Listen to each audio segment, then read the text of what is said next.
ವೀಕ್ಷಕರೇ ನಮಸ್ಕಾರ. Jeet media network YouTube ವಾಹಿನಿಯ ವಿಶೇಷ ವಿಡಿಯೋ ನೋಡೋದಕ್ಕೆ ನಿಮಗೆಲ್ಲ ಸ್ವಾಗತ.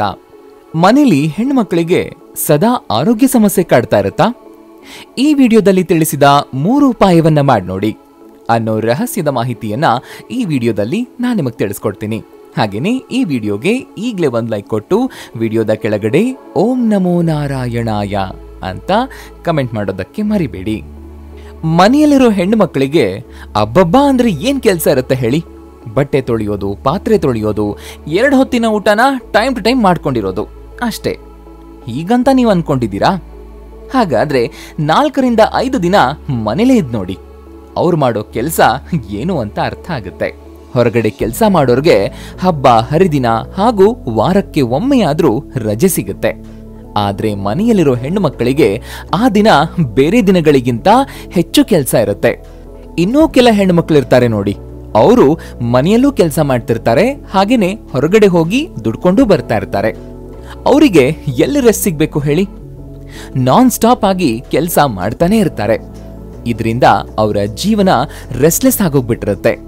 ದಣಿದವರು ರೆಸ್ಟ್ ಕೂಡ ತಗೊಳ್ಳೋದಕ್ಕೆ ಅವರಿಂದ ಸಾಧ್ಯವಾಗ್ತಾ ಇರೋದಿಲ್ಲ. ಇದೇ ರೀತಿ ಅವರ ಜೀವನ ಚಕ್ರ ಸಾಗ್ತಾ ಇರುತ್ತೆ. ಹೀಗಾದಾಗ್ಲೇ ಅವರ ಆರೋಗ್ಯ ಕೈ ಕೊಡೋದು. ಮನೆಯಲ್ಲಿರೋ ಹೆಣ್ಮಕ್ಳಿಗೆ ಪದೇ ಪದೇ ಆರೋಗ್ಯ ಸಮಸ್ಯೆ ಕಾಣಿಸ್ಕೊಂಡ್ರೆ ಕೈಕಾಲೇ ಆಡ್ತಿರೋಲ್ಲ. ಮನೆಯೆಲ್ಲ ಅಸ್ತವ್ಯಸ್ತ ಆಗೋಗ್ಬಿಡುತ್ತೆ. ಕೆಲ ದಿನ ರೆಸ್ಟ್ ಅಂತ ತಗೊಂಡ್ರು ಕೂಡ ಅವರಲ್ಲಿ ಏನಾದ್ರೂ ಒಂದು ಆರೋಗ್ಯ ಸಮಸ್ಯೆ ಕಾಡ್ತಾನೆ ಇರುತ್ತೆ. ಅದು ಕೂಡ ಚಿಕ್ಕ ಪುಟ್ಟ ಆರೋಗ್ಯ ಸಮಸ್ಯೆ ಅಲ್ಲ, ದೊಡ್ಡ ದೊಡ್ಡ ಸಮಸ್ಯೆಯೇ ಆಗಿರುತ್ತೆ.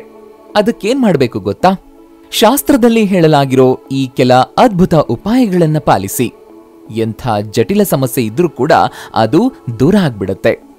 ಹಾಗಾದ್ರೆ ಆ ಉಪಾಯಗಳೇನು ಅನ್ನೋದನ್ನ ಕೇಳ್ತೀರಾ? ಅದನ್ನೇ ಈಗ ಒಂದೊಂದಾಗಿ ಹೇಳ್ತಾ ಹೋಗ್ತೀವಿ. ನಾವು ಹೇಳ್ತಾ ಹೋದ ಹಾಗೆ ಮಾಡಿ. ಅದು ನೇರವಾಗಿ ನಿಮ್ಮ ಹೆಂಡತಿ, ಮಗಳು, ಅಕ್ಕ, ತಂಗಿ, ಅಮ್ಮ ಹೀಗೆ ಯಾರೇ ಆಗಿದ್ರೂ ಅವರ ಆರೋಗ್ಯದ ಮೇಲೆ ಪರಿಣಾಮ ಬಿದ್ದೇ ಬೀರುತ್ತೆ. ಈಗ ಈ ಉಪಾಯಗಳೇನೇನು ಅನ್ನೋದನ್ನ ನೋಡೋಣ. ಅದಕ್ಕೂ ಮುಂಚೆ ಈ ವಿಡಿಯೋವನ್ನ ಕೊನೆ ತನಕ ಸ್ಕಿಪ್ ಮಾಡದೆ ನೋಡಿ. ಶಾಸ್ತ್ರಗಳಲ್ಲಿ ಮನೆಯ ಹೆಣ್ಣು ಮಕ್ಕಳನ್ನ ಗೃಹಲಕ್ಷ್ಮಿಗೆ ಹೋಲಿಸಲಾಗಿದೆ. ಗೃಹಲಕ್ಷ್ಮಿ ಅಂದಾಕ್ಷಣ ಕೇವಲ ನಿಮ್ಮ ಹೆಂಡತಿ ಮಾತ್ರ ಅಂತ ಅನ್ಕೊಳ್ಬೇಡಿ. ಅದು ನಿಮ್ಮ ಮಗಳು, ಅಕ್ಕ, ತಂಗಿ, ಅತ್ತೆ, ಅಮ್ಮ ಹೀಗೆ ಯಾರ್ ಬೇಕಾದ್ರೂ ಆಗಿರಬಹುದು.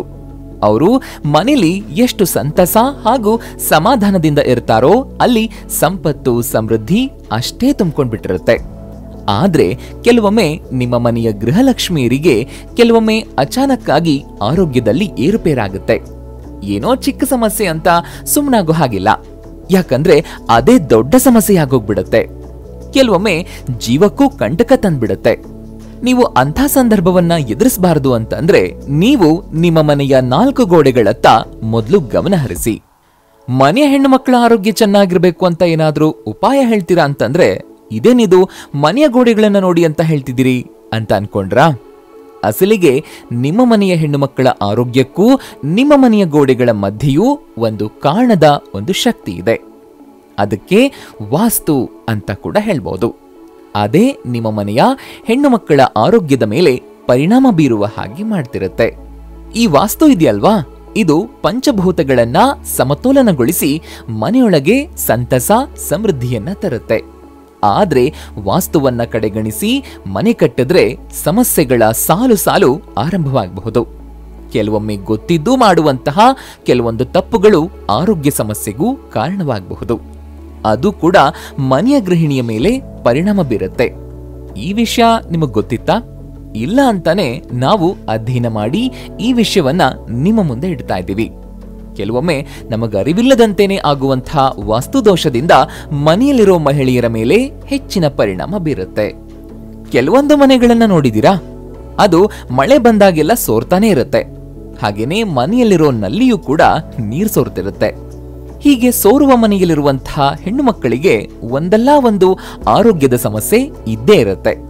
ಹಾಗೇನೆ ಮೆಟ್ಟಿಲುಗಳ ಕೆಳಗೆ ಶೌಚಾಲಯ ಇದ್ರೂ ಕೂಡ ಅದು ಆರೋಗ್ಯವನ್ನ ಹದಗೆಡಿಸೋದಕ್ಕೆ ಕಾರಣ ಆಗಬಹುದು. ಆದ್ರಿಂದ ನಿಮ್ಮ ಮನೆಯಲ್ಲಿ ಸೋರುವಂತಹ ಸ್ಥಳವನ್ನ ರಿಪೇರಿ ಮಾಡಿಸ್ಕೊಳ್ಳಿ. ಹಾಗೇನೆ ಶೌಚಾಲಯದ ಸ್ಥಳವನ್ನ ಬದಲಾಯಿಸ್ಬಿಡಿ. ಅದರ ಜೊತೆಗೆ ನೀವು ನಿಮ್ಮ ಮನೆಯ ಈ ವಾಸ್ತುದೋಷವನ್ನ ಸರಿ ಮಾಡ್ಕೊಳ್ಳಿ. ಮಹಿಳೆಯರು ಹೆಚ್ಚಾಗಿ ಸಮಯ ಕಳೆಯೋದೆ ಅಡುಗೆ ಮನೆಯಲ್ಲಿ. ಬೆಳಗ್ಗೆ ತಿಂಡಿ, ಮಧ್ಯಾಹ್ನದ ಅಡುಗೆ, ರಾತ್ರಿ ಅಡುಗೆಯಿಂದ ಹಿಡಿದು ಪಾತ್ರೆ ತೊಳೆಯೋದು, ಅಡುಗೆ ಮನೆ ಸ್ವಚ್ಛವಾಗಿಟ್ಕೊಳ್ಳೋದ್ರಲ್ಲೇ ದಿನ ಕಳೆದೋಗ್ಬಿಡತ್ತೆ. ಆದ್ರಿಂದ ಮೊದಲಿಗೆ ಅಡುಗೆ ಮನೆಯತ್ತ ಏನಾದ್ರೂ ಸಮಸ್ಯೆ ಇದೆಯಾ ಅಂತ ನೋಡ್ಬಿಡೋಣ. ಅಡುಗೆ ಮನೆಯಲ್ಲಿ ಅಡುಗೆ ಮಾಡುವಾಗ ಗೃಹಿಣಿಯರು ಏನಾದ್ರೂ ದಕ್ಷಿಣ ದಿಕ್ಕಿಗೆ ಮುಖ ಮಾಡಿ ಅಡುಗೆ ಮಾಡ್ತಾ ಇದ್ರೆ ಮೊದಲು ಹಾಗೆ ನಿಲ್ಲೋದನ್ನ ತಪ್ಪಿಸಿ. ಇದರಿಂದ ಚರ್ಮ, ಮೂಳೆ ರೋಗಗಳು ಕಾಣಿಸ್ಕೊಳ್ಬಹುದು. ಹಾಗಂತ ದಕ್ಷಿಣ ದಿಕ್ಕಿನತ್ತ ನಿಂತು ಮುಖ ಮಾಡಿ ಅಡುಗೆ ಮಾಡಬಾರದು. ಹಾಗೆ ಮಾಡಿದಲ್ಲಿ ಪಾದಗಳಿಗೆ ನೋವು ಕಾಣಿಸಿಕೊಳ್ಳುವಂಥ ಸಾಧ್ಯತೆಗಳಿರುತ್ತವೆ. ಇನ್ನು ಪಶ್ಚಿಮಾಭಿಮುಖವಾಗಿ ಅಡುಗೆ ಮಾಡಬಹುದು ಅಂತ ನೀವು ಅನ್ಕೊಂಡ್ರೆ ಹಾಗೆ ಕೂಡ ಮಾಡಬಾರದು. ಅದರಿಂದ ಕಣ್ಣು, ಮೂಗು, ಕಿವಿ ಮತ್ತು ಗಂಟಲಿನ ಸಮಸ್ಯೆ ಉಂಟಾಗುತ್ತೆ. ಹಾಗಾದ್ರೆ ಯಾವ ದಿಕ್ಕಿನತ್ತ ನಿಂತು ಅಡುಗೆ ಮಾಡಬೇಕು ಅಂತ ಕನ್ಫ್ಯೂಸ್ ಆದ್ರಾ? ಅದಕ್ಕೆ ವಾಸ್ತುಶಾಸ್ತ್ರದಲ್ಲಿ ಇರುವಂತಹ ಉತ್ತರ ಅಡುಗೆ ಮನೆಯಲ್ಲಿ ಪೂರ್ವಾಭಿಮುಖವಾಗಿ ನಿಂತು ಅಡುಗೆಯನ್ನ ಮಾಡಿ ಅಂತ. ಹೀಗೆ ಮಾಡೋದ್ರಿಂದ ಅಡುಗೆ ಮಾಡುವ ಗೃಹಿಣಿಯ ಆರೋಗ್ಯಕ್ಕೂ ಉತ್ತಮ, ಅದನ್ನ ಊಟ ಮಾಡುವ ಕುಟುಂಬದ ಸದಸ್ಯರಿಗೂ ಉತ್ತಮ. ಇನ್ನೊಂದು ಮುಖ್ಯವಾದ ವಿಷಯ, ಆಗ್ನೇಯ ಪ್ರದೇಶದ ಅಡುಗೆ ಮನೆಯಲ್ಲಿ ಬೆಂಕಿಯ ಅಂಶವು ಸರಿಯಾಗಿ ಸಮತೋಲನಗೊಳ್ಳದೇ ಇದ್ರೆ ಹಾರ್ಮೋನ್ಗಳ ಸಮಸ್ಯೆಗಳು, ಸ್ತ್ರೀರೋಗ ಮತ್ತು ಪ್ರಸೂತಿ, ಗ್ಯಾಸ್ಟ್ರೋ ಎಂಟರಾಲಜಿ ಮತ್ತು ಕಣ್ಣಿನ ಸಮಸ್ಯೆಗಳು ಸಂಭವಿಸುವ ಸಾಧ್ಯತೆ ಇದೆ. ನಿಮ್ಮ ಮನೆಯ ಕಟ್ಟಡದ ಗೋಡೆಗಳಲ್ಲಿ ಯಾವುದೇ ಬಿರುಕುಗಳು, ಪಾಚಿಗಟ್ಟಿದ ಕಲೆಗಳು ಹಾಗೂ ಯಾವುದೇ ಕೊಳಕು ಕಲೆಗಳು ಇರದಂತೆ ನೋಡ್ಕೊಳ್ಳಿ. ಹಾಗೇನಾದ್ರೂ ಇದ್ದಲ್ಲಿ ತಕ್ಷಣವೇ ಆ ಬಿರುಕನ್ನ ಮುಚ್ಚಿ. ಹಾಗೇನೆ ಮನೆಗೆ ಪೇಂಟ್ ಮಾಡಿಸಿ. ಜೊತೆಗೆ ಮನೆ ಸುಂದರವಾಗಿ ಕಾಣಿಸೋದಕ್ಕೆ ಉತ್ತಮ ಗುಣಮಟ್ಟದ ಕರ್ಟನ್ ಹಾಕಿ. ದುಡ್ಡುಳಿಸುವಂತಹ ಗೋಜಿಗೆ ಸಿಕ್ಕ ಸಿಕ್ಕ ಕರ್ಟನ್ಗಳನ್ನ ಹಾಕಬೇಡಿ. ಮನೆಗೆ ಒಪ್ಪುವ ಕರ್ಟನ್ಗಳನ್ನ ಹಾಕಿ. ಇಲ್ಲವಾದಲ್ಲಿ ಆ ಮನೆಯಲ್ಲಿ ಗೃಹಲಕ್ಷ್ಮಿಯಂತೆ ಓಡಾಡೋ ಹೆಣ್ಣುಮಕ್ಕಳಿಗೆ ಕೀಲು ನೋವು, ಸಂಧಿವಾತ, ಬೆನ್ನು ನೋವು ಜೊತೆಗೆ ಸಯಾಟಿಕಾಂತದ ಸಮಸ್ಯೆಗಳು ಕಾಣಿಸ್ಕೊಳ್ಳುತ್ತೆ. ಇಲ್ಲಿ ಗಮನದಲ್ಲಿರಬೇಕಾಗಿರೋ ಇನ್ನೊಂದು ಮುಖ್ಯವಾದ ವಿಷಯ ಇದೆ. ಮನೆಯ ಗೋಡೆಗಳ ಮೇಲೆ ಬಣ್ಣ ಹಚ್ಚುವಾಗ್ಲೂ ಒಮ್ಮೆ ವಾಸ್ತುಶಾಸ್ತ್ರಜ್ಞರ ಸಲಹೆಯನ್ನ ಕೇಳ್ಕೊಳ್ಳಿ. ನೀವೇನಾದ್ರೂ ಕಪ್ಪು ಅಥವಾ ಗಾಢ ನೀಲಿ ಬಣ್ಣ ಇಷ್ಟ ಅಂತ ಅದೇ ಬಣ್ಣವನ್ನ ಹಚ್ಚಿಬಿಟ್ರೆ ನಿಮ್ಮ ಮನೆಯಲ್ಲಿರೋ ಸ್ತ್ರೀಯರಿಗೆ ವಾಯುವಿಗೆ ಸಂಬಂಧಪಟ್ಟ ಸಮಸ್ಯೆ ಕಾಣಿಸ್ಕೊಳ್ಳುತ್ತೆ. ಅಂದ್ರೆ ಹೊಟ್ಟೆಯಲ್ಲಿ ಗ್ಯಾಸ್ ಆಗೋದು, ಸಂಧಿಗಳಲ್ಲಿ ನೋವು, ಹೀಗೆ ಚಿತ್ರವಿಚಿತ್ರ ರೋಗದ ಲಕ್ಷಣಗಳು ಕಾಣಿಸ್ಕೊಳ್ಳುತ್ತವೆ. ಹಾಗಂತ ಕಿತ್ತಳೆ ಅಥವಾ ಹಳದಿ ಬಣ್ಣದ ಬಣ್ಣವನ್ನ ಹಚ್ಚಿಬಿಟ್ರೆ ಅದರಿಂದಾನು ಸಮಸ್ಯೆ ತಪ್ಪಿದ್ದಲ್ಲ. ಕಾರಣ ರಕ್ತದೊತ್ತಡ, ಕಡುಗೆಂಪು, ಹೃದಯಕ್ಕೆ ಸಂಬಂಧಿಸಿದ ಸಮಸ್ಯೆಗಳನ್ನ ಹುಟ್ಟುಹಾಕುವಂತ ಸಾಧ್ಯತೆಗಳಿರುತ್ತೆ. ಆದ್ರಿಂದ ಸಾತ್ವಿಕ ಬಣ್ಣಗಳನ್ನೇ ಮನೆಯ ಗೋಡೆಗಳಿಗೆ ಹಚ್ಚಿ. ಇದರಿಂದ ಮನೆಯಲ್ಲೂ ಧನಾತ್ಮಕ ಶಕ್ತಿ ಆವರಿಸಿಕೊಂಡಿರುತ್ತೆ. ಮನೆಯಲ್ಲಿ ಆರೋಗ್ಯಕರ ದಿಕ್ಕು ಅಂತಂದ್ರೆ ಅದು ಈಶಾನ್ಯ ದಿಕ್ಕು. ಈ ದಿಕ್ಕಲ್ಲಿ ಮಹಿಳೆಯರು ಕೂತು ಧ್ಯಾನ ಮತ್ತು ಉಸಿರಾಟದ ವ್ಯಾಯಾಮವನ್ನ ಮಾಡಬೇಕು. ಹೀಗೆ ಮಾಡೋದ್ರಿಂದ ಮನಸ್ಸಿಗೆ ಶಾಂತಿ ಹಾಗೂ ಏನಾದ್ರೂ ಆರೋಗ್ಯದ ಸಮಸ್ಯೆ ಇದ್ರೂ ಕೂಡ ದೂರವಾಗ್ಬಿಡುತ್ತೆ. ಕೆಲವರಿಗೆ ಮದುವೆಯಾಗಿ ಅನೇಕ ವರ್ಷ ಕಳೆದ್ರೂ ಕೂಡ ಮಕ್ಕಳೇ ಆಗ್ತಿಲ್ಲ ಅನ್ನೋ ನೋವು ಕಾಡ್ತಾ ಇರುತ್ತೆ. ಅದಕ್ಕೆ ಈ ವಾಸ್ತುದೋಷವು ಕೂಡ ಕಾರಣ ಆಗಿರಬಹುದು.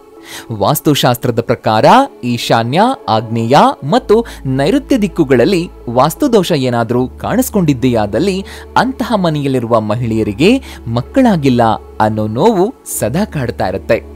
ಗರ್ಭಾವಸ್ಥೆಯಲ್ಲಿ ವಿಳಂಬ ಅಥವಾ ಗರ್ಭಧಾರಣೆ ಮತ್ತು ಹೆರಿಗೆಯಲ್ಲಿ ತೊಡಕುಗಳನ್ನ ಪದೇ ಪದೇ ಎದುರಿಸಬೇಕಾಗುತ್ತೆ.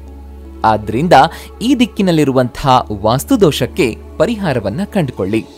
ಈಗ ಗೊತ್ತಾಯ್ತಾ ಮನೆ ಹೆಣ್ಣು ಮಕ್ಕಳ ಉತ್ತಮ ಆರೋಗ್ಯಕ್ಕಾಗಿ ಏನೇನು ಮಾಡಬೇಕು ಅಂತ? ನೀವು ಇದನ್ನ ಪಾಲಿಸಿ. ಇದರಿಂದ ನಿಮ್ಮ ಮನೆಯ ಗೃಹಲಕ್ಷ್ಮಿಯರು ಕೂಡ ಆರೋಗ್ಯವಂತರಾಗಿರ್ತಾರೆ.